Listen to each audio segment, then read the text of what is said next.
Всем привет! С вами Ольга Собянина, автор блога «Развивайся в декрете» и мастер по вышивке лентами. Итак, сегодня последнее видео, в котором я вам хочу рассказать о тех знаниях, которые вам помогут сделать вашу вышивку гармоничной и по-настоящему красивой. Первое, о чем я хотела бы сказать, это флористика.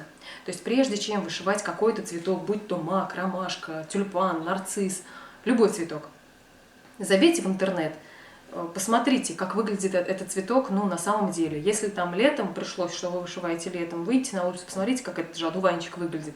То есть посмотрите внимательно, как выглядит стебель, листья, лепестки, там вот серединка вот у мака, да, то есть, все-все-все подробности, посмотрите, какого размера этот цветок по отношению к другим цветам, опять же, да, чтобы грамотно составить букет. Все это поможет вам наиболее точно передать вот фактуру и цвет и так далее, вообще форму этого цветка в своей вышивке. Все это поможет вам передать правильно лентами этот цветок. Вот. Следующее, когда вы будете вышивать, обращайте внимание на то, что разные цветы цветут в разное время года. То есть, довольно странно будет смотреться букет, в котором будут там стоять сирень, например, и лилии. Потому что просто по той простой причине, что эти цветы растут в разное время года, или там сентябринки и тюльпаны. Хотя, могу сказать, что здесь тоже все индивидуально. То есть, когда вы выполняете работу и смотрите ее уже в завершенном виде, и, там смотрите, что это цветы разного времени цветения, но букет смотрится гармоничный, вам нравится, оставляйте. Главное, чтобы это нравилось вам. Это первый закон вышивки лентами. Следующее – это знание цветового круга. Холодные, темные цвета, сочетаемые цвета и цвета-антагонисты. То есть знание основ цветового круга поможет вам создавать именно гармоничные композиции, поможет вам делать вышивку по-настоящему красивой. Вот. И, конечно, это хороший учитель. Он однозначно поможет вам добиться хороших результатов. Я начинала вышивать с пустой ткани. Я помню, как сейчас помню, пыталась я вышить гиацинт, по-моему. Он был просто гигантских размеров, кислотных тонов. То есть, все ошибки, которые только возможно было совершить, я в этой работе совершила.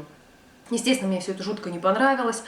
И вообще мои первые работы оставляли желать лучшего, прямо скажу. То есть мне нравился тот факт, что я начала вышивать, что я что-то делаю своими руками, но я понимала, что в любой работе, даже уже не первой, а последующей, то есть там достаточно много недочетов, которые мне хотелось бы исправить, но я не знала как. Да? И в то время, когда я училась вышивать лентами, в принципе, сейчас в нашем городе не проводятся мастер-классы по вышивке лентами. То есть элементарно спросить у человека, как ты это делаешь, посмотреть за процессом выполнения не отдельного элемента, да, а именно всей картины, в рамках одной картины, пообщаться с человеком, как он это делает, как он подбирает тона и так далее, как он передает перспективу, как он передает вот эту фактурность, то есть это очень важно. Вот сейчас я полностью пересмотрела свой опыт обучения вышивки, вообще вышивки лентами. И сейчас я предлагаю вам избежать всех тех ошибок, которые совершила я. Предлагаю вам сэкономить время и, главное, деньги на не те ленты и так далее.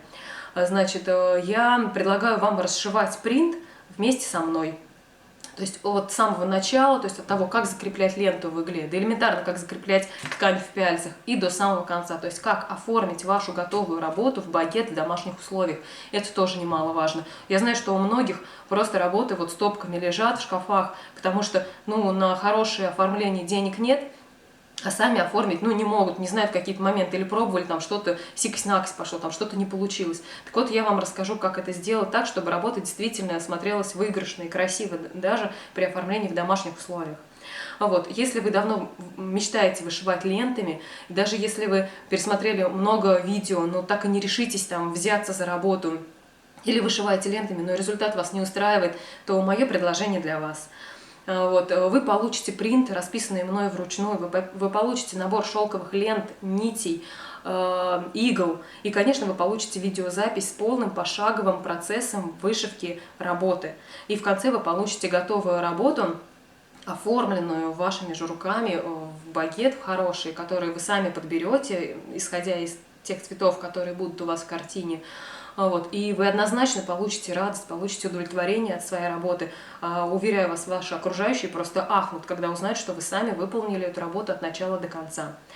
Я не буду рассказывать сейчас все подробности, и все это описано. Переходите по ссылке ниже в этом видео, и все подробности моего предложения вы узнаете именно там.